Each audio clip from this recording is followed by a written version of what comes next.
Okay, so we'll start kind of where we skipped last time about the sum and product rule. So part of this is going to be really important, more of the product rule and less the sum rule, because the product rule is about for independently occurring events. So if they both occur, like A and B occur together, then we can multiply their probabilities. So like if we're flipping a coin or whatever, and I want to say I want to get first heads and then tails, I have 1/2 times 1/2. We'll say I have a 1/4 chance of that happening, which will make more sense when we kind of apply it to some actual Punnett squares and things a little bit later on. We don't typically use this as much, but if we have mutually exclusive events so that at least one, A or B occurs, it means that you would then add those probabilities together. Okay, so the occurrences of getting either heads or tails, then I add 1/2 and 1/2, so it's like I will definitely get heads or tails. Does that sort of make sense? So there is a 100% chance I will get heads or tails. So if it's A or B, you add them. If it's A and B, then we multiply them. So we'll apply this one more later. So this is one to kind of look at. Because a lot of the genetic stuff has something to do with probability. All right. Apparently I've made a mess back here. Okay, so characteristics and traits. I think we started with this one, genotypes and phenotypes. We'll do Punnett squares, talk a little bit about a test cross, and then some of these with incomplete dominance, codominance, recessive, lethals, multiple alleles, sex linkage. We'll cover all those things. I think we defined these things last time, did we not? Yeah. Okay. So I'm pretty sure we did. So characteristics are just sort of like flower color. The trait is whether it's purple or white. So it gets more specific when you deal with traits. The alleles are the different versions of that. So if I have like purple or white, for example, will end up being our alternate versions of that gene. So traits and alleles kind of go hand to hand, although they're a little different. All right, phenotype and genotype. Phenotype was our physical or outward expression of something, so how we actually see it, as in like the flower is purple. And the genotype's some genetic makeup. So if we had big P, or big P, little p, that would give us our genotype. That we should have written down last time. Homozygous means we have the same, either big letter, or small letter. Heterozygous means they're different, so you get like a big letter and a small letter. So they're different. And we'll look at those. So examples of characters and traits. So characters, we have flower color, position, seed color, pod color, stem length, and then we have all the traits associated with it, the dominant and the recessive ones. So our dominant ones that we'll see are like these seed shape. This you should be able to see when you do your corn kind of lab, is that you'll see seed shape as either round or wrinkled. And if we have a genetic characteristic for round, if it's in the genetics, it will mask the expression of the wrinkled. So that's where we get the dominant from. So the dominant one would be round over the wrinkled.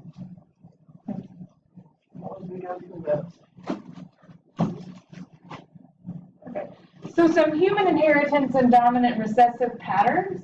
We actually have some dominant traits that if they show up, like if just one allele, so we've got 2 copies in a diploid or diploid organism. If one of those copies has the characteristics for this, it will mask the other.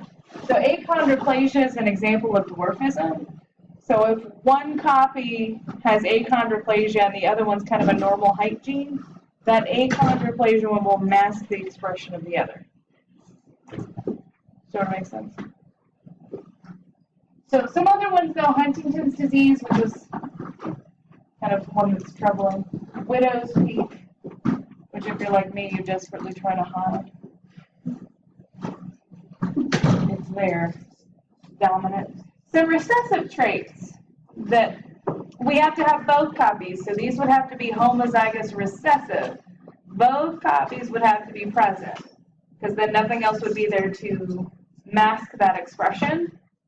So our recessive traits in humans would be like albinism, cystic fibrosis, Duchenne muscular dystrophy, or phenylketonuria, sickle cell, Tay-Sachs, some of those. Okay, now we'll get to the Punnett square, the stuff we can actually do. All right, so Mendel's hypothesis also explains kind of a 3-to-1 ratio in the F2 generation. So remember, we had some true breeding parents, which would sort of be here our P generation, our true breeding.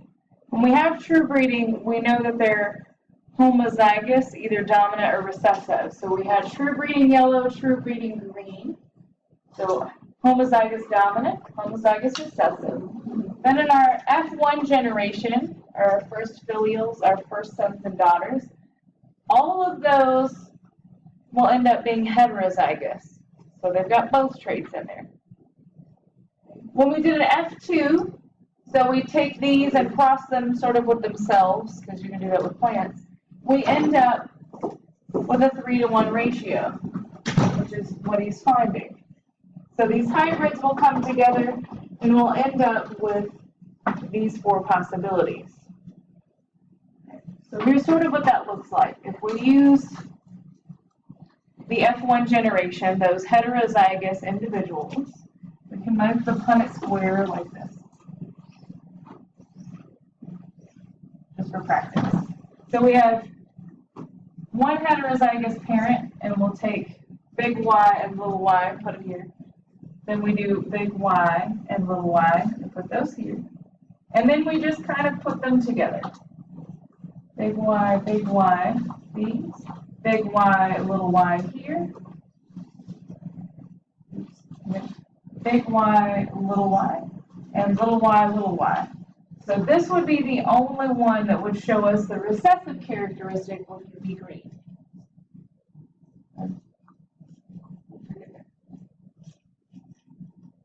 So if we say a genotypic ratio, as in the genotype, the genetic kind of, what's the word? The genetic makeup, then we'd have a 1 to 2 to 1. You have 1 homozygous dominant, 2 heterozygous, and 1 homozygous recessive, which it shows here kind of as our genotypes, 1 to 2 to 1. Our phenotypic ratio, so that physical sort of outward appearance, is 3 to 1, because 3 of those will express yellow, and then 1 will express green. We good?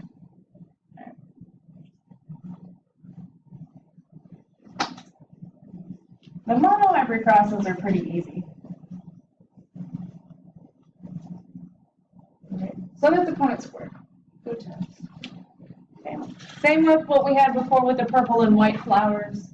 You would see the parental generation purple, true breeding white. So big P, little p. They make heterozygous F1s, first kind of sons and daughters, and so they'd all be big P, little p. And then we get in our F2 generation 3/4. This is the same way. So one would be kind of big P, one big P, little p, big P, little p, and then one that would show the little p, the recessive. Okay, self-crosses and test crosses. So a self-cross would be like what we had to do in that F1 generation. You take that single plant, you cross it with itself. So that's that.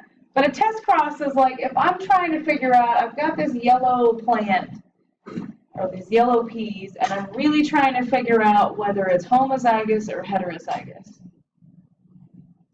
Does that make sense? Because you can have that dominant one can either be big Y, or big Y, little y. You follow me on that? Okay. Do some interaction with me today. I may be recording, but I'm still looking for human feedback. I won't talk to me. It's better that way. It's seen what I've searched on the internet.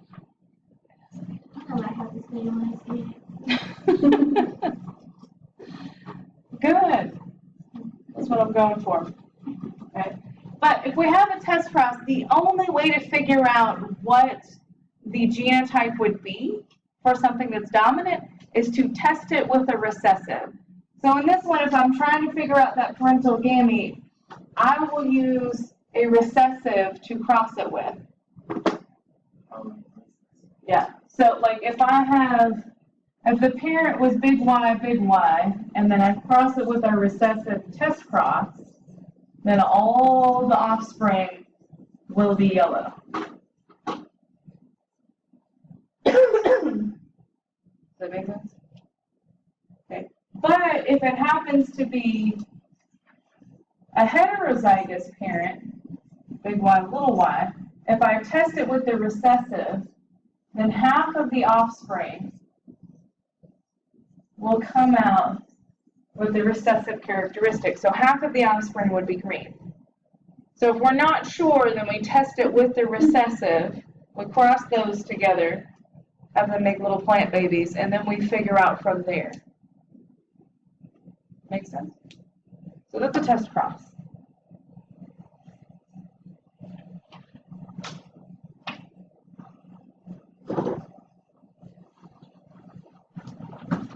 All right, pedigrees. Pedigrees are sort of like it's like a family tree. I assume, I haven't been on it, but I assume it's kind of like Ancestry.com. What's going on with that thing? Follow it back. But this gives us an idea of what individuals may have been afflicted with certain diseases. You can actually do dominant and recessive ones, but it gets kind of tricky on that one. There are a few rules for all pedigrees, though, when you look at them. So like first generation, second generation, third, fourth. They usually go by Roman numerals. So you see 1 up there and 2 for this one. So you could always follow the problems along. But there are a couple of things. So males are always the squares. Sounds terrible. Sounds sexist. Sorry. Males are squares. I'm not a square. Well, according to the pedigree, you are. Just want to make sure that's on record. Right. Now, but in this case, males are always squares. Females are well-rounded. Right? It's terrible. I don't know. Certain ones will tell you, like this one says they're unaffected if they're yellow, they are affected if they're blue. So we have to actually figure out most of the time that you have pedigrees, because most sort of diseases are recessive. So most of the time we would have an affected be our homozygous recessive, like little a. But then you'd still have to kind of backtrack and figure it out. Like let's say that we have this one right here, and we have big A question mark. How could we figure out what the actual genotype of this one is? And could we? I mean, you could, but just based off of the pedigree. Just based off of the information that's here. Where do we get that from? Because I was starting to already unaffected one as a dominant. Maybe. That means I have to back it up. So that's why I ask questions, because it tells me where I have failed to teach you something. Here's the thing. So lines this way mean that those are their kind of offspring from that. So these two, this is troubling because I'm on recording, but these two have been made a baby together. It's on record now. If I'm teaching high school, I'll say they're married. But you know what I mean. All right, so these two have gotten together and made these babies. So that's what you see with these. So lines connecting them are sort of a relationship of sorts. And this is the baby. So baby daddy, baby mama, however you want to do it. But these are definitely the children. Okay. So vertical lines go down to children, horizontal ones are, there's a relationship. Some of these get messy, they're fun to look at. But we would know potentially from this one, because these three are the offspring of these two. What are the only possibilities that we could have for genotypes between these two individuals? heterozygous or recessive. Right. So they can either be heterozygous or they can be homozygous recessive. So those are our only two options. So that tells us that this square right here, this male, is heterozygous. Does that make sense? Yes? No? Yeah. Okay. We can draw out the full Punnett square for that one if we need to, but do we see it? Okay. So they got together, that's their children. Okay, so some other alternatives. So not everything is just dominant and recessive. It's nice to have those to start with, but not, okay, most things in living organisms don't work that way. So we have some other stuff. So the first one on top is incomplete dominance. So incomplete dominance is where neither particular trait actually masks the expression of the other one.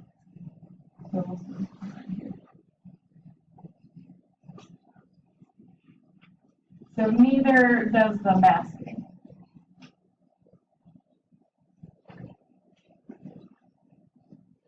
So neither masks expression. So what I tend to think for this one, what I usually see, it's not always the case, but for most of the time with these, it means they're blended. I'm gonna have like one example off the top of my head, but it's like snapdragons have these flower colors. Some are red and some are white, and those are the homozygous on each end. So we could say the red is homozygous dominant and the white is homozygous recessive. So when they have a heterozygous one somewhere in the middle, all those flowers come out pink. So it's sort of a blend of the red and the white. Does that make sense? So they sort of look blended. So if we have, this one would be red, for example. We have little r would give us white. And so anytime we have the big R, little r, it's pink. And so that's sort of a blended expression of the two. Let's see. So for codominance, all right, for codominance, it's not that either of them doesn't fully mask the other one. It's just like they both dominate certain areas. Like they both must be dominant, but they get kind of territorial with it. So sort of neither masks expression, sort of like that, but what I tend to see is more of like a patchy appearance.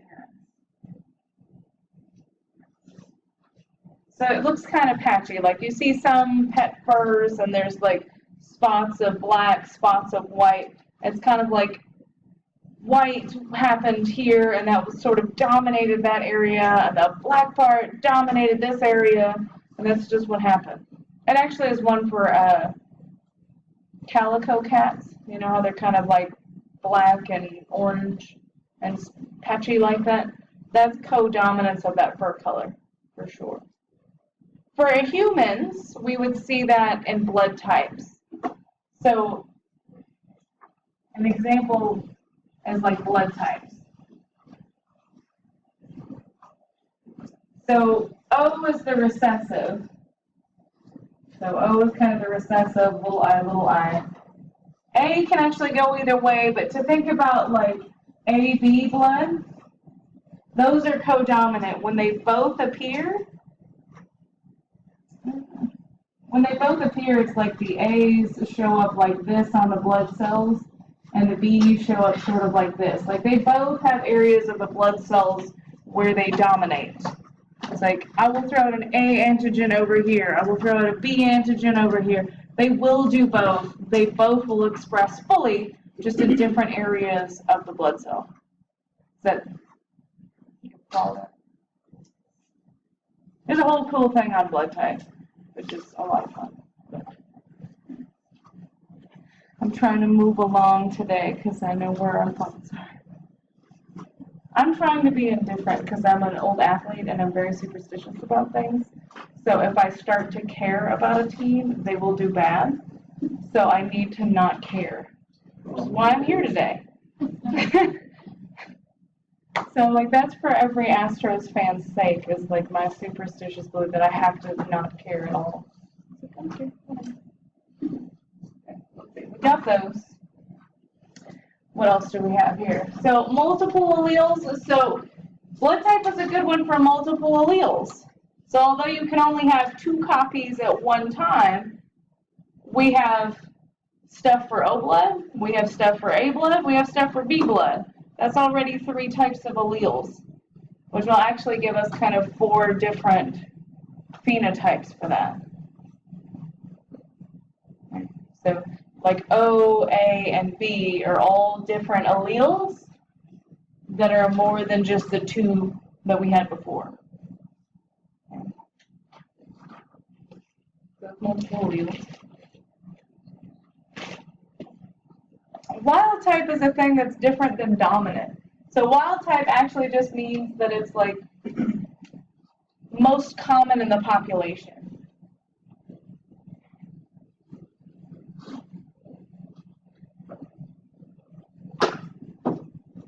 So most common in the population.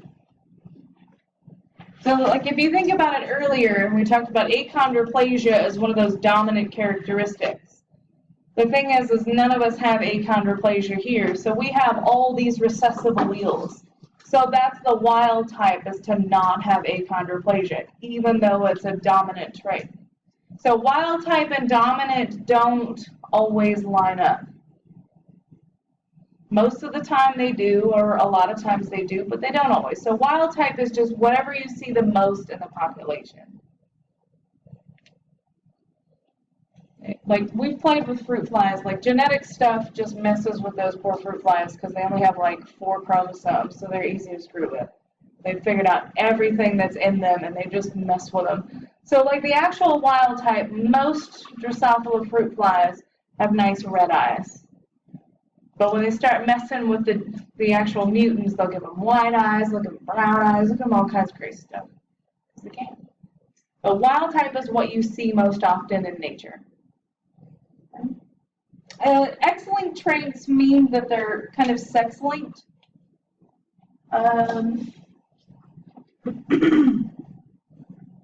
Sex-linked or related to gender.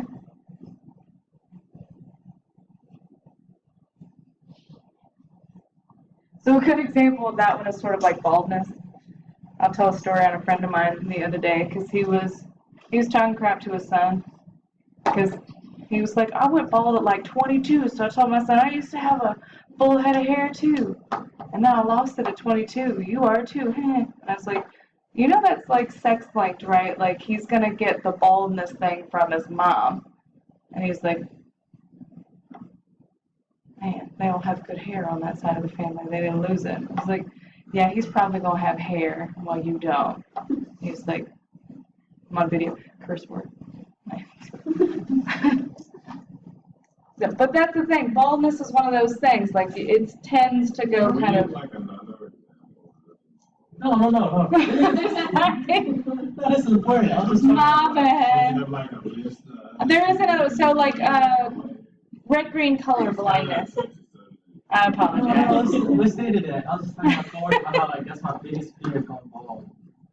So, and it's tricky to see from so that would be from your mom's side. Check out the mom's side. That's all I'm saying. I mean, you know, but if you have some other examples, like this, I do.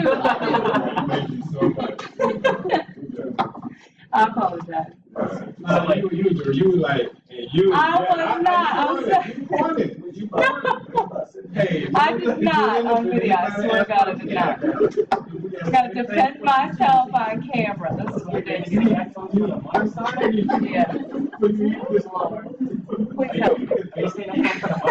Yes, it's another side. So another example is sort of like red-green color blindness.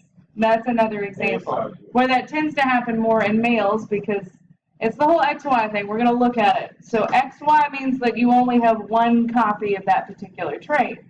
And there's nothing else available to mask it. So if there's one recessive allele present, that's it.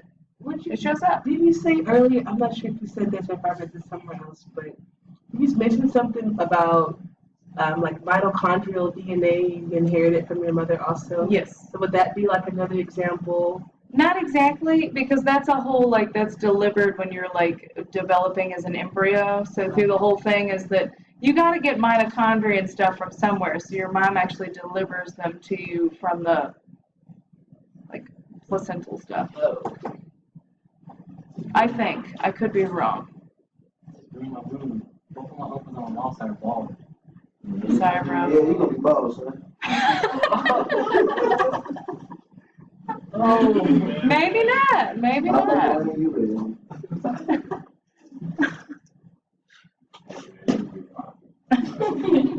That's a good look. Just keep putting the work in. she might have before I look at the Not at all. This will be a good one. This will be a good one. All right, lethality. All of a Oh, sudden, she do. lethality. It is lethality. It is human over here.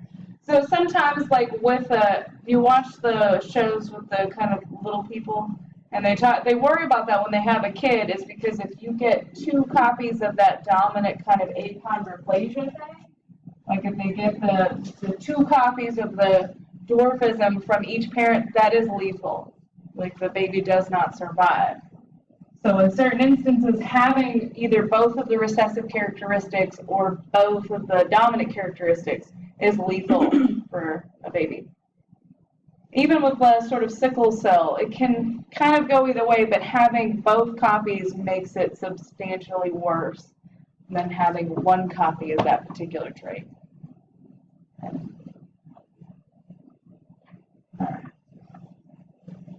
Yeah. Now that I've ruined everybody's day,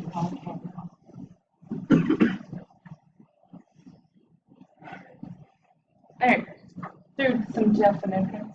So here's a kind of a couple of examples. So wild type again with brown fur means that for these particular rabbit things, brown fur is what you see most commonly in the population. It also happens to be dominant, which is fine, but this is the most common in the population because it's wild type. We do have some other particular phenotypes, like a chinchilla color and a Malayan, and you can sort of see between the 2 of these that this actually is a little codominance as well, because neither this kind of white nor black fur is kind of completely dominating the fur color. Neither are they really blending together. So this is another example where you kind of see codominance happening there, even though it doesn't entirely show it in the whole genotype situation. But that's the idea. Sort of with me on that one. But just get different phenotypes. Albino is the recessive. Albinism is recessive for most any organism. So here's an example of sort of a sex link that to show you on this one. Is that, so here's the male of this particular Drosophila. It's got 1 copy of whatever dominant trait, this eyeball color. So this eyeball color is both wild type and dominant, so these have red eyes. White eyes is the recessive. This female happens to have it because she has 2 copies of the white eye, the recessive. Right? They have it on the X because sometimes they'll do that where they'll show you, like X tells you that it's on the X chromosome. So we're dealing with the X chromosome. So earlier, and some other times I had showed you that there's I and like an A for blood type. Sometimes I do that to show you it's on the I chromosome. So sometimes it's a location issue. But for this one, we got the X chromosome. So females have 2 X's. So with the white eyes that are there, this lady is dominant, or is recessive, and has those kind of mutant white eyes. So when we actually do the Punnett squares on these, they come out just a little different. So we have the female gametes with the X little w, X little w. And then over here, it's not super well shown, but we've got X with a big W, and then our Y. So when we go through the whole Punnett square, we'll end up with female that's X with a big W, X with a little w. And since she is heterozygous, it will express as red eyes. This female the same way. X big W, X little w. The heterozygous is there, it's expressing as the dominant red eyes. However, with these poor little fellas down here, what happens is they pick up the mom's X and little y, or X and little w, but then they have the Y chromosome. And there's nothing really on the Y chromosome. Y chromosomes only really signal that, hey, this organism has testes. So after it's done that, there's not a lot of room on it. It's like tiny compared to the rest of it. A lot of terrible things towards men. They're squares and they've got tiny Ys. Okay. But again, there's nothing to mask the expression of the little y, so these males have white eyes. Both of them do. So they get that kind of recessive eye color characteristic from their mom. Just like somebody would get red-green color blindness from their mom.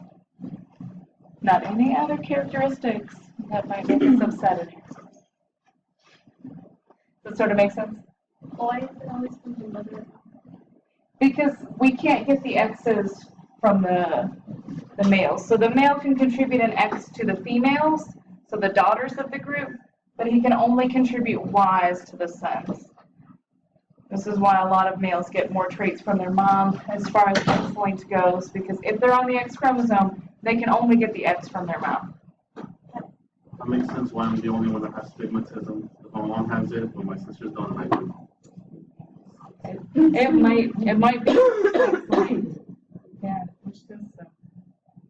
And trust me, I got it. My eyes do all kinds of terrible.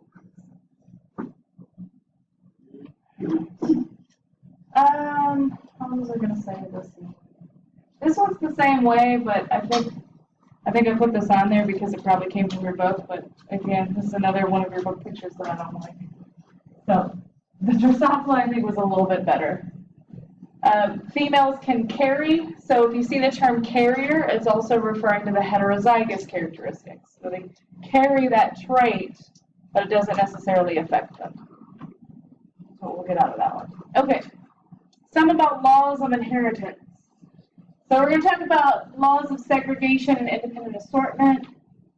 Oh, this thing's terrible. This forked line, I will show it to you, but it's god-awful.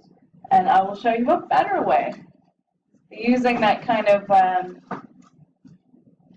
multiplication rule that we talked about. We'll look at linkage and recombination on gamete genotype. We won't really look at the epistatic effects though, so we won't really do the last one. Okay. So a couple of laws that we need to know is there's the law of dominance.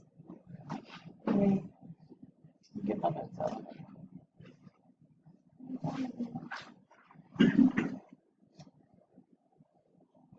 Okay. It's basically what we had before. So if we have the law of dominance, put L for short, dominance. Bless you.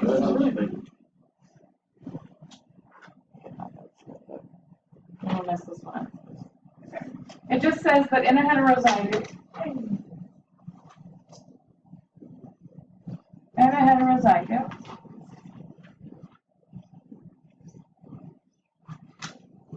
it just turns heterozygous into a noun. So a heterozygote is just a thing that has two different copies. Okay. One trait will conceal the presence of another.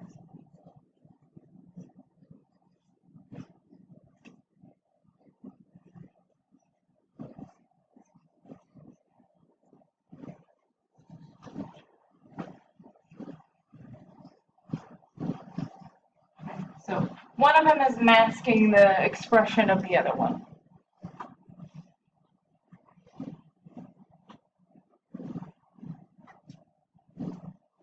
Or LO is just law of being lazy. All right, law of segregation.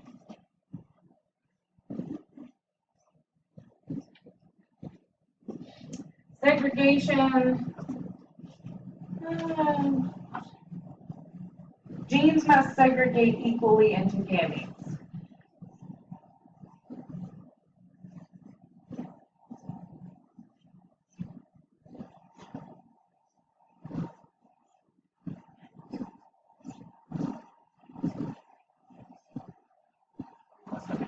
lot of sex cells. Not necessarily. We'll give you the full one. Such that offspring have an equal likelihood.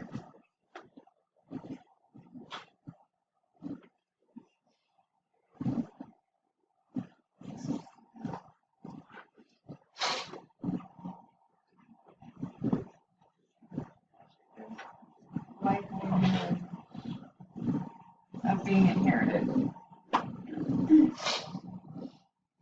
Or inheriting each factor.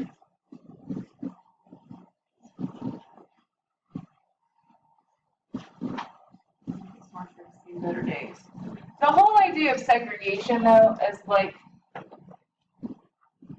all it is when we're building that Punnett square, and we say that, oh, well, this particular parent is, homozygous dominant for yellow seeds. It just says that each of those has an equal probability of going into each gamete. So as it's separating, as we go through meiosis, the whole process, and here's diploid or diploid to haploid to haploid. So this is the whole process of meiosis. It says that either one has an equal chance of sort of being inherited. Like labs for test tube babies and stuff? Oh, sure. I mean, and it also doesn't, so this is all probability. So this doesn't mean like, if you had 4 kids, one would come out like this, one would come out like it. I mean, we've already seen that. So technically it should be like an equal chance of having sons and daughters. So everybody should have a 50-50 shot. And then some people make like 6 girls. I feel like we should evaluate the 19 kids and counting people and see if they have like equal sons and daughters. Be a whole lot of interesting traits out of that one. But that's all that means. So that's that whole segregation thing, is that you have an original kind of diploid or diploid organism, and they segregate or split into separate gametes. Okay. All right. Last one with independent assortment.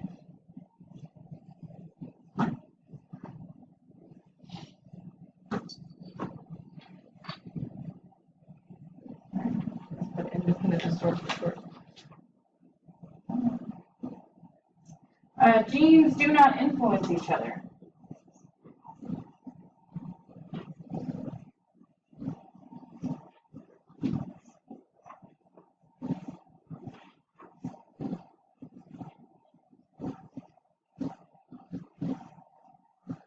So with regard to sorting alleles,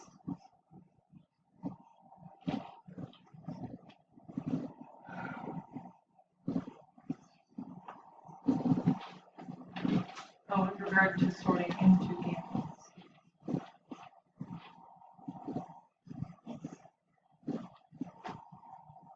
So every possible combination.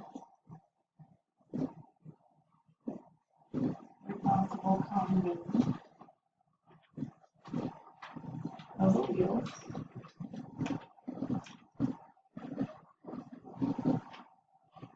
For every gene.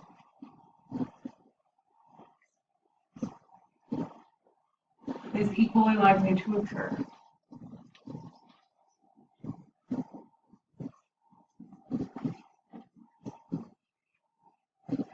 I know it's a lot of words, I know I just almost screwed up. I want to make sure you have the right stuff on that one. So the point is that ideally we would have, like, each gene would be independent of each other. So just because it's got round seeds doesn't mean that they have to also be yellow. So just because one is dominant doesn't mean it carries the dominant with it. So it means that each should equally kind of do its own thing. That may not be coming out right. There's not enough caffeine today.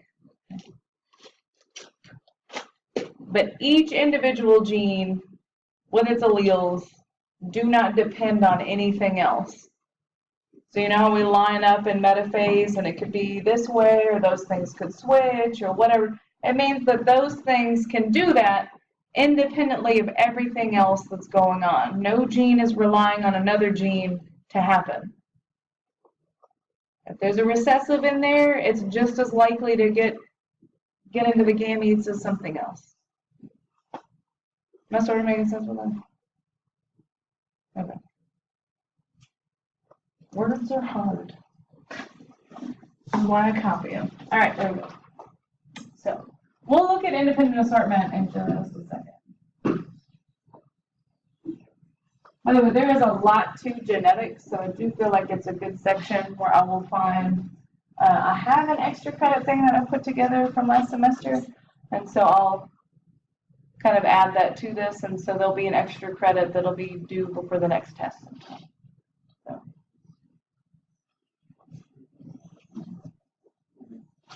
All right. And I'll get alternative quizzes put up soon. So, they're coming.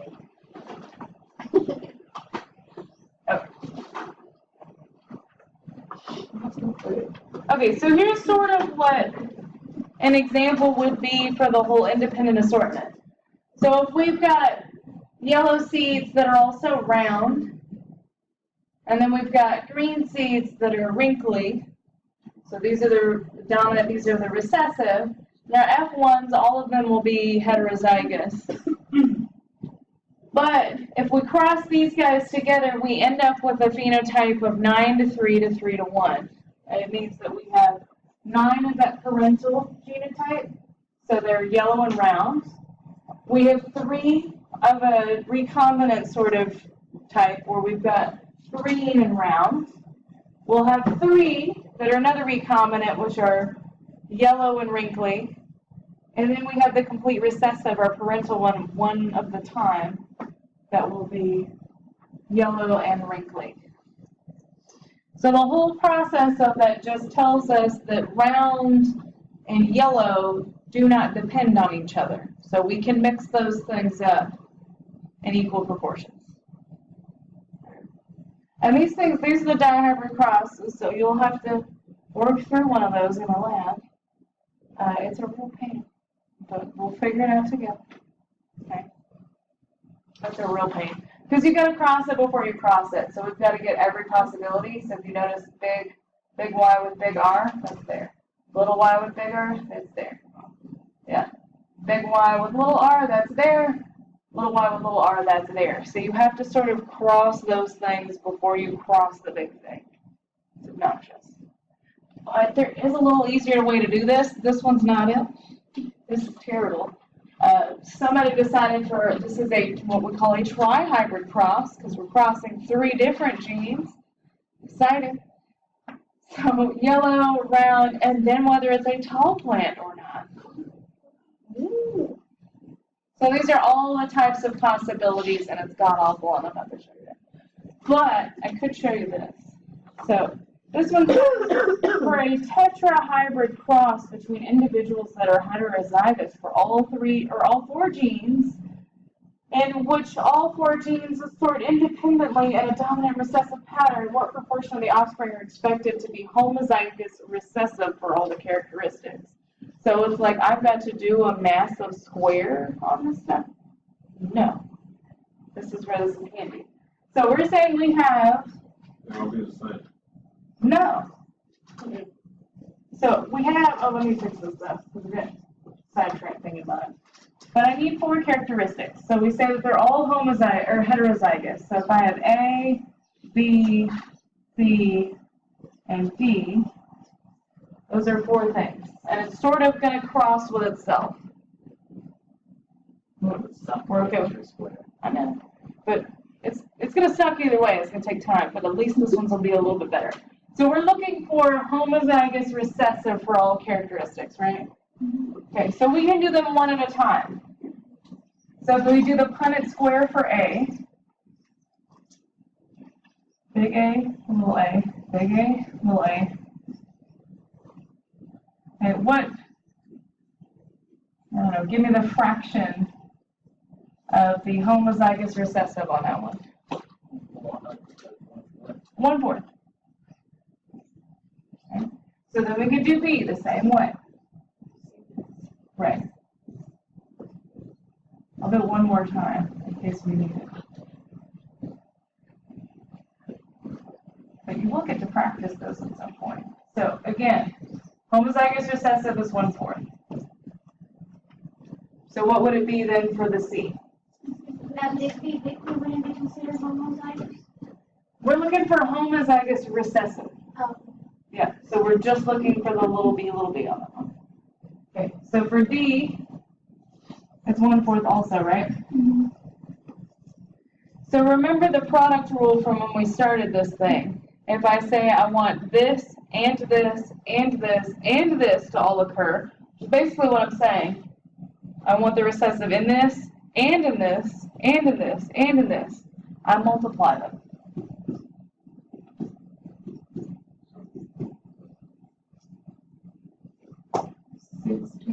Times 4 I think so. One time out of 256. I'm going to have to draw like 256 squares. It's like a Punnett square from hell. Ugh. But you can do the product rule. So if I'm looking for those things, so it doesn't matter how many I'm looking for. If I do each individual Punnett square, assuming they're all and this, and I'm looking for this, and this, then you can multiply all those together, and that gives you the kind of ratio or the percentage of times where those things will show up. What proportion, rather. It's a little bit better than that thing they had before, and a little bit better than trying to draw 250 squares. We good with that part? So that's how we do that. Wait. Excuse me. Sorry. Yeah, you know I'm already. You done dogged me out because I'm the only broad dude up in here. Let it go. Suck it in. Let it go. You circle the room and come to me? No. No, I mean, this is literally a conversation. It was. It was a literal conversation with my friend who was bald. What y'all got? All right. Miss.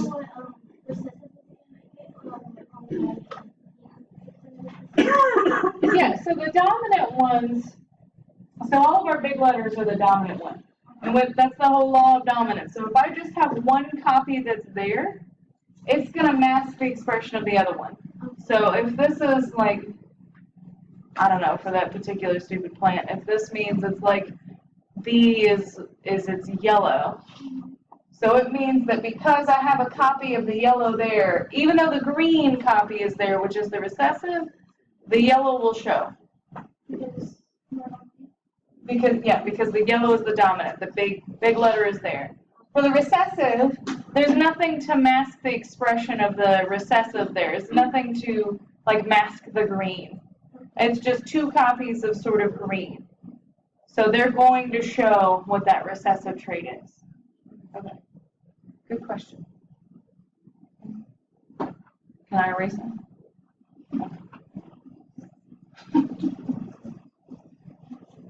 All right. Sure. I'll put like I said, we'll do an extra credit on that one, so that way it'll give us some kind of practice problems for Punnett squares, sort of the dihybrids, but you could do the dihybrids the same way, but going to the lab, it'll force you to do the 16 square dihybrid cross, which is terrible. I mean, I will say they make the high school kids do that too. That's a part of their like end of course is they always seem to ask a dihybrid cross question, which I think is the stupidest thing I've ever heard. I'm like, that's dumb. But there's a lot of things about the ESCs that are lovely and wonderful. My complaints are pretty open. And Ms. Rose is going to be on the video's going to be on the website. Yeah, let me give you the YouTube link to it. So all your complaints will be on there. All right, so things that kind of violate violate independent assortment. So just like with anything in life, we build all these lovely rules just to say that these things don't fit in it, which is like most things. So we have linked genes. I'm not going to talk about it. The big thing on here is that there are linked genes. That's the only one I would talk about. But the big thing is that sometimes we do have genes that are on the same chromosome. So if they're on the same chromosome, then they're linked together. They're going to move together. So those are the only cases where they actually do depend on one another in order to move into the next cell. Because they're stuck, their loci are right next to each other. They sit on the same chromosome, which is going to go into the gamete together. So those are what we call linked genes. So linked genes are on the same chromosome.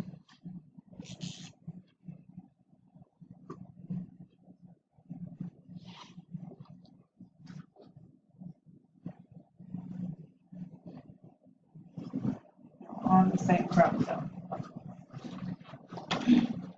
There is the potential, again, to still change those up with crossing over, but the tendency of them to be inherited together does increase because they're on the same chromosome.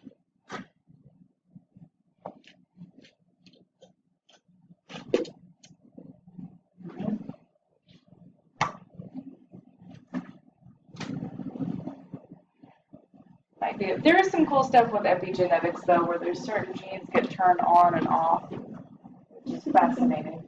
But we'll stick with kind of some of the basics on these. All right. Let me see what our time is, because I know that we're working on it. We'll just keep moving forward. This one's the crash course. It's the 10-minute crash course. It is actually really good. So it's the two guys who run Crash Course and do all those videos. They do the inheritance video together. It's kind of funny. But we still have other things to cover, so we'll just keep going. All right. So now we have a modern understanding of genetics. So that's all the Mendel stuff. That's all the kind of basic level stuff for genetics. Okay. Of which we already took the basics and tore them apart. Now they're going to tear them apart even further. Yay. Okay. I don't know if we'll talk about this entirely with the chromosomal theory, but we will talk about genetic linkage. We'll talk about recombination a little bit more with crossing over, and then talk about how chromosome maps or linkage maps are made. And then distances, we won't calculate them, but I'll show you how the kind of distances between genes and recombination stuff all fit together. The only thing that we won't really worry about is the top one. Okay. But we can at least talk about some. So the chromosomal theory of inheritance is consistent with the laws and was supported by some observations. So the sorting of chromosomes from each homologous pair into pregametes appears to be random. They're random stuff. So each parent synthesizes gametes that contain only half of their chromosomal complement. So basically, we just go from diploid to haploid. Same stuff we already had. Even though male and female gametes, so egg and sperm, differ in size and morphology, they really do. So you know how it's supposed to go for meiosis? It's supposed to go like, we have one diploid cell and it makes 4. Yeah, so that's accurate for sperm cells. For egg cells, it'll sort of make 4, but one of them will be like, will just completely dominate the entire situation and will sort of like eat the other 3 cells and then just become like a super cell of awesome. It's not exactly that way, but sort of. So they do differ in size. The egg cell is a lot bigger than the sperm cell. There's a lot more happening there. But they do have the same number of chromosomes. So even though it will be a large egg cell at the end of it, it still only has half the genetic material. Even though it will eat the other cells and call them polar bodies because they're whatever, it still ends up only haploid. Okay. And they contribute equal genetic material from each parent. This should still be consistent with what we've learned. The gametic chromosomes combine during fertilization to produce offspring with the same chromosome number as the parent. So although it's a lot of words, this says the stuff that we already know. Like meiosis happens, we go from diploid to haploid. Although egg and sperm look way different, they both are haploid and have half the genetic information as the parent. When they combine during fertilization, they now have the parental sort of amount of like genetic information. They're diploid again. We got that part already. So, although it looks like a lot, it's the same stuff. Okay. This is kind of a review of what we sort of talked about already with crossing over. I think we looked at this part already. Yes? I think we've seen this one. We also have to forgive me because I teach too many things from 2 separate books, so I can't remember when I've told you something or haven't. So if I haven't, just tell me. But here's the idea. So remember we had those tetrads during meiosis 1, during prophase. We have them lined up. We've got 1, and then its sister chromatid or its exact copy. Here's the other part of the homologous pair and this exact copy. And at some point, those non-homologous, or non-sister rather, chromatids will break off at the chiasma and cross over. Okay. And with that, we get some recombinant sort of sister chromatids there. So that's part that we already discussed too. Okay. So we have the parental types on the ends, and in the middle we have 2 recombinants at the ends of meiosis.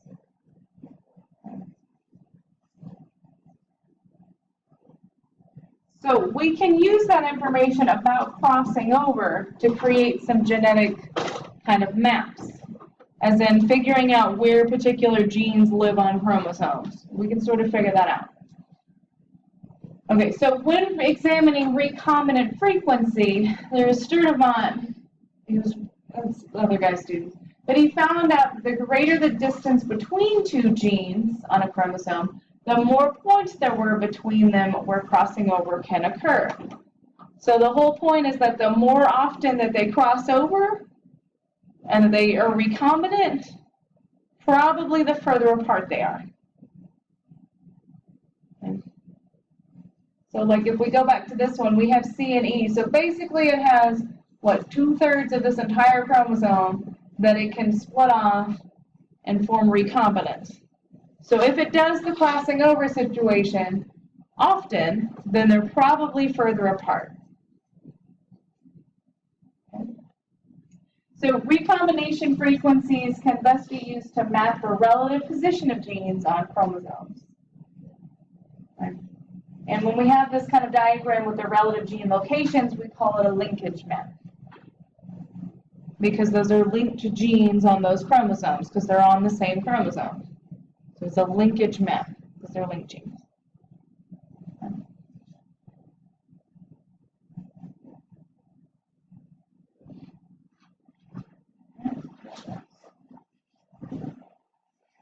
So here's sort of what it would look like. This one probably came from your book, but I liked it because it's a book. So if we sort of look at it, the amount of the given chromosomal map units, but the whole point is that apparently short aristae, which are like, they're a fly's antennae. They're like weird looking and ugly, but they're short little antennae. And then brown eyes, apparently those 2 cross over from each other all the time. So the length of the freaking antenna things. The length of the antenna things and then its eye color apparently cross over quite a bit. So we've decided that they're further along on this because how often they make recombinant chromosomes. I'll get the words out eventually. So we figured out too that maybe the body color is closer to the antenna length because they seem to cross over a lot less. Less frequently do we have recombinants of them. And that's as much as we would go into on that. How to actually map that out is kind of ridiculous, but there is a process for doing that, and it's based on how often. So here's an example. Like if I've got this particular chromosome, the kind of black one, and then the blue one here, 17% of the time, they end up on separate chromosomes. They do the recombinant thing. They do crossing over and are away from each other. But the black and gold one, only 9% of the time do they cross over. Same with the golds and blue over here. Like 9.5% of the time, they do the recombinant thing. So based on that, we can sort of figure out the positions of those, that these guys must be far apart, these guys have to be closer together, and so that's how we sort those out. It's based on how often they cross over and where they sort of all fit in. That's someone else's job to figure out how they fit in. But we can just know that based on crossing over events, that gives us where their relative positions are, our linkage maps. Oh, here's our same one with that kind of, we looked at before. So there's the antennae versus whether it's got brown or red eyes.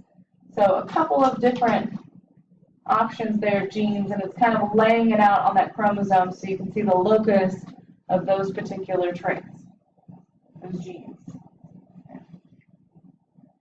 Same linkage map. It's a different way to look at it. All right, chromosomal basis of inheritance. So we'll look at, they call it a karyogram, like in your book. I like karyotype because that's how I learned them. Either is fine. We'll talk about non-disjunction. We'll talk about some disorders caused by aneuploidy, and then describe how errors of chromosome structure occur through inversions and translocation. So that one we'll do all of. All right, hopefully today. Okay, so this part's a karyotype. This isn't the best diagram of one, but it's that we see like the whole chromosomes, we see their copies, we see their centromere positions, they have the same staining patterns. Like 19's a really good one to see that they stain the same. So we know that these must be the same chromosomes. Basically what they do is they kind of isolate the chromosomes during metaphase, and then they're able to take them out and order them after staining them to see which pairs are which. It's a helpful tool. Same thing here, you can see this a little bit better. We know one and one go together because they have the same staining pattern and the same length. And they're usually ordered by longest kind of to shortest at 22. So it's a nice pattern. This one's obviously male because there's an X and there's a Y. And not to be terrible, but you can see how puny the Y is. That's why there's not a whole lot on it. It just says, this thing has testes, so that's it. This was just for fun. It's one of my favorite things, especially because it's Halloween. You guys are here, things showing up on Halloween. But you can use gummy worms to make a whole, like, karyotype from. They actually are excellent for making, like, mitosis and meiosis representation. That's how I do it. No, I used pull and peel Twizzlers as the little spindle fibers, and then I ate all the spindle fibers. That was a problem. But if you have those things roaming around the next couple of days, they do make really, really good tools to study this crap. You know, this whole holiday leads to diabetes, so we just might as well, you know, just go with it. Okay? Just accept it. Yeah, man. We only spent $20 on candy at our house, but it's been a whole, like, 2 or 3 days of just, like, one for me, maybe some for children, things like that. I'll be happy when this holiday is over. We can go back to, like, eating carrots. It's the best time. No, I don't need to think about it. All right, so this is pretty cool. Many animals have a pair of sex chromosomes designated X and Y, but there are a ton of other ones which are really cool. It's like, I think chickens use Z and W as their sex chromosome things, and it's the opposite, I think, where ZZ is male. You can also have, bees are great because, what is it, females are diploid, males are haploid. It's a real weird situation. That's why males are only actually 1/4 related to the babies. Females are 3/4 related, so they feel a sense of obligation, which is why females are the only ones that stay. Fun fact. But lots of different ways of determining kind of sex chromosomes. For at least humans, which is kind of our priority here, obviously, is X and Y. Let's see. Yeah, individuals with 1 chromosome and 1 Y chromosome are males, X and X are females. Human males and females both have what are called autosomes. So we have 44 autosomes, which are non-sex chromosomes. So if you look at the karyotype 1 through 22 down here, those are autosomes. And then the last one is the sex chromosomes. And as it says, the Y chromosome does have a crucial gene. I'm not going to say a man wrote this, but I bet a man wrote it. It's a crucial gene, the SRY, for the development of testes. The absence of the SRY gene, then we get ovaries developed.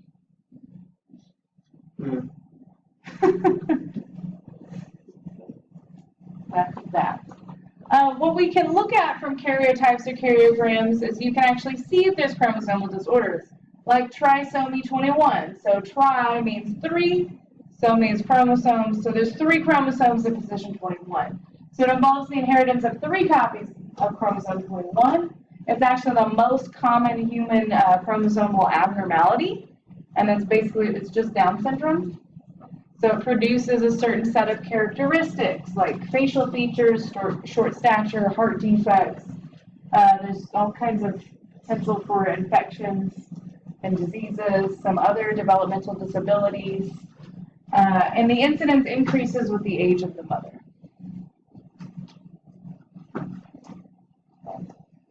So that's how you would spot it in a karyotype, is that all of these would be in 2 pairs because they're diploid, so we should see 2. But we see trisomy or 3 chromosomes at position 21. There are a couple of other trisomies, like trisomy 18 and I think maybe 13. One of them's Edwards syndrome and the other one's something else. But they're just not as common. This is the most common. And this just shows you is that, don't do this to me again today, is that as the mother's age increases, we see the risk of Down syndrome increasing as well. Oh, there we go. There's our table on those. So trisomy 18 is Edwards. Trisomy 13 is Patau syndrome. You'll have some other ones. Monosomy X, so 1 chromosome at X, like the sex chromosomes, that's Turner syndrome.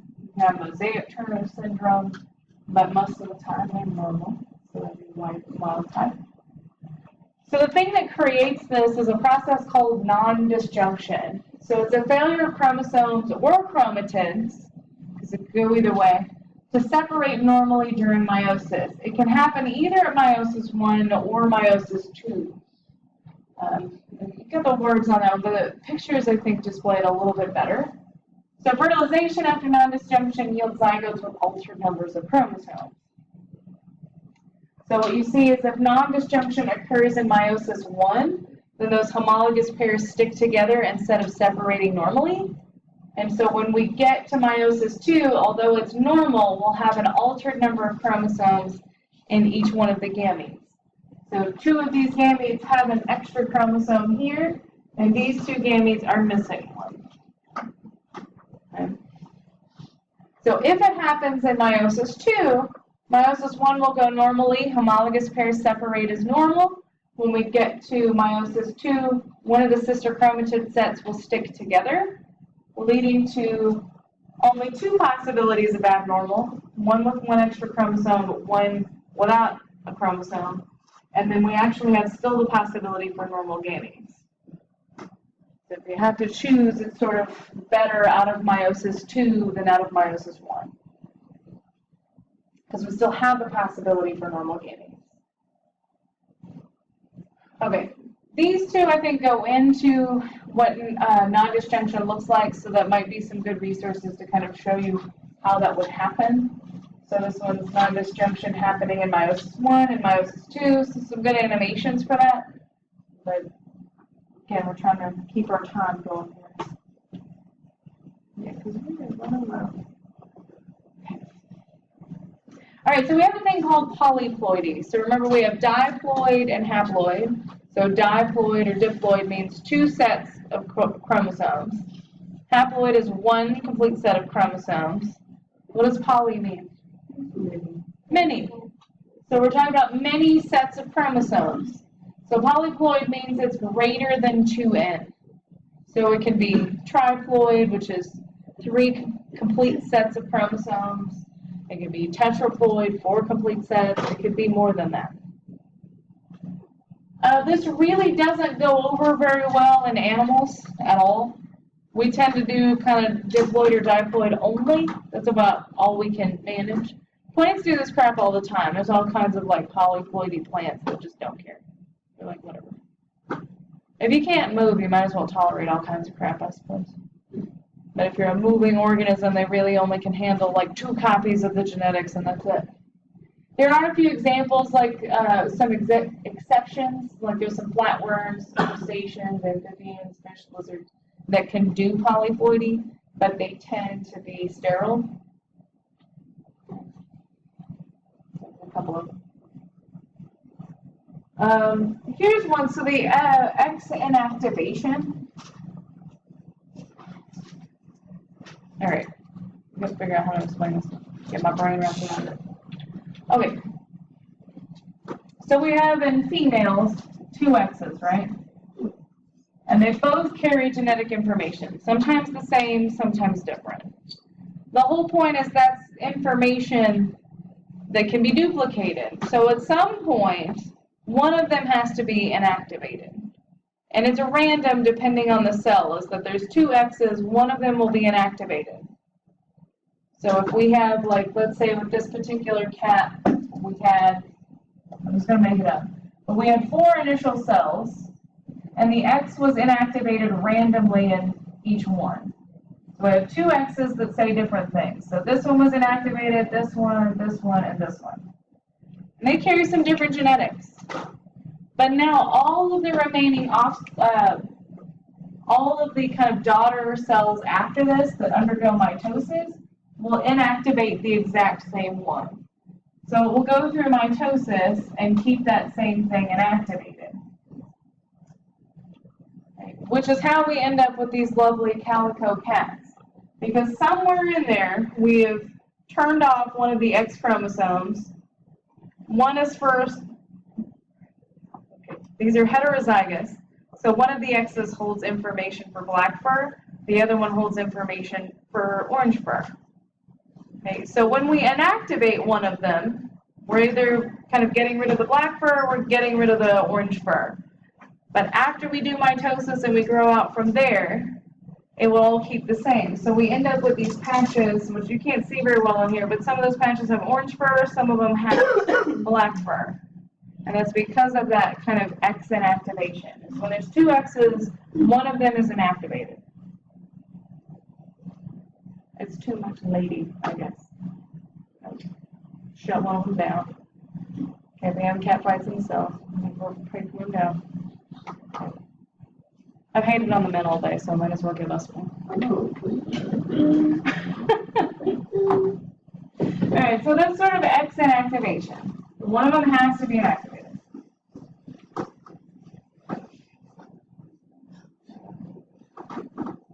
I just love this picture because this cat is so angry. This is probably about what your mood is, having to be here on Halloween. We also have an asterisk game. Like, seriously?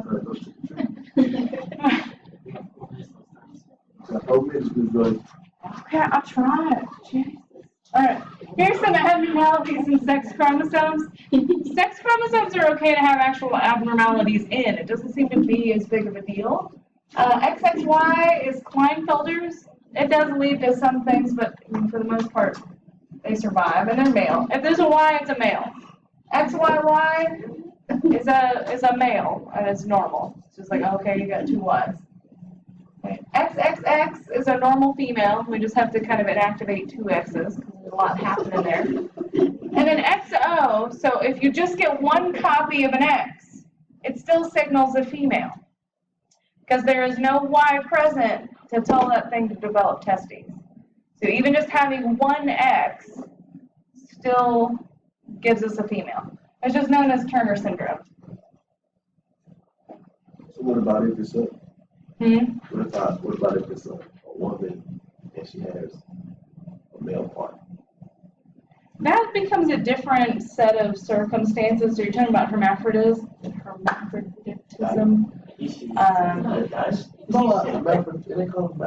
hermaphrodite. The technical term is hermaphrodite. I don't remember that one. I don't want to tell you the wrong thing on that one. That is a thing, and it happens, but I don't know that it's any particular one of these, but I want to say, if it's closer, it might be Klinefelter's, because Klinefelter's does tend to have some varying degree of, like, you know, males that end up with, like, maybe some more breast tissue than they would normally have. It might be closer to Klinefelter's, but it could be something else, because genetics are weird. So I don't want to tell you the wrong thing on that, but those definitely do exist. In the whole animal kingdom, hermaphrodites are all the time, like slugs and all those things are hermaphrodites. So, yeah, just depends. It's a good question. I just don't have an answer. Last thing, so we'll try to do this really quickly. There are a couple of rearrangements that we can make in the chromosomal structure, and they're pretty descriptive. You can delete part of it, like a chunk of it, and you hit the backspace button, and it deletes it. We can have duplication, and copy-paste. You can take a section, copy it, paste it back in that same chromosome. It's duplication. Inversion, so if you invert something, means you take a piece of it and you invert it and twist it around. Have you guys had a tube that you had to invert before? Is that one of the lab instructions? You guys are looking at me like I'm crazy. They're looking at me like I'm crazy, computer. They did inversion. Anyways. Somebody has to agree with me. Might as well do that. What? An inversion, so if you had to invert something, you had a container with some liquid in it that said invert this, and you turned it upside down, and then turn it back over. So an inversion is just a flip. So when we have a flip in part of a chromosome. Translocation is essentially what it means. So trans means change, location is location, and it means a piece of it changed location. Sometimes we have a reciprocal translocation, which means two pieces reciprocated and gave each other different sections. Okay, that's it. Inversions are less likely than deletions or duplications to produce harmful effects because all the genes are still there. They're just in a weird order. Deletions can cause serious physical and mental problems, and translocations may or may not be harmful. Depends on how it goes. You can look at this one as an example of an alteration in structure. This one's a reciprocal translocation between 22 and 9. And it's chronic myelogenous. So you can take a look at that one, leukemia. But here's sort of what they would look like in actual chromosomes. So if we had a deletion, it means that maybe part of that chromosome would actually be deleted in the kind of final product. A duplication, one particular part of it was copied and then put into the same chromosome. So it's what the name suggests. Inversion, you can see kind of the piece purple and green, and within the same piece, it's just flipped backwards. Okay. And then a reciprocal translocation is that each of these pieces has been broken off and traded between these two chromosomes. Okay. So that's what we have. So the last slide I really had on this one was just an interesting thing on this, since we talked about Henrietta Lacks and cancer cells at that point. So this is what a normal karyotype would look like. Again, we've got two pairs of all of them. But the longer that those cells have continued to proliferate or like make new copies of cells, and we get those cancers just growing and growing, not following rules, the more weird genetics that it's built up. Notice there's like 5 copies of number 7. And there's all these other ones that were like, we don't know what the hell it came from. So it's kind of like a miscellaneous chromosome bin. Some of them have translocated, so you'll see little pieces of like maybe other chromosomes on them. So they're all over. But this is actually what the karyotype looks like out of Henrietta Lacks's cells. Okay, so those cancer cells that we could buy, but it freaks me out. Basically, all the cells will define as masculine. It did, so it started off with the right kind of amount, and then there was some sort of like, either it's tumor suppressor genes or oncogenes, one of those got turned on and off, and then as it continues to divide and replicate, extra replications will happen, and it's like, fine, the cells don't care, they'll just keep making it. So these are sort of like mutations of the chromosome that have continued to happen over time. As they divided and divided more, maybe how kinds of like non-disjunction happened, but they're cancer cells, so like, whatever, I don't care, just keep going. Might be sort of like what you said, but it's just more of like a not following the rules than it is super fast paced. And that's it. You gotta go to work. So I get to my mom. Hey, maybe it's fine. Yeah,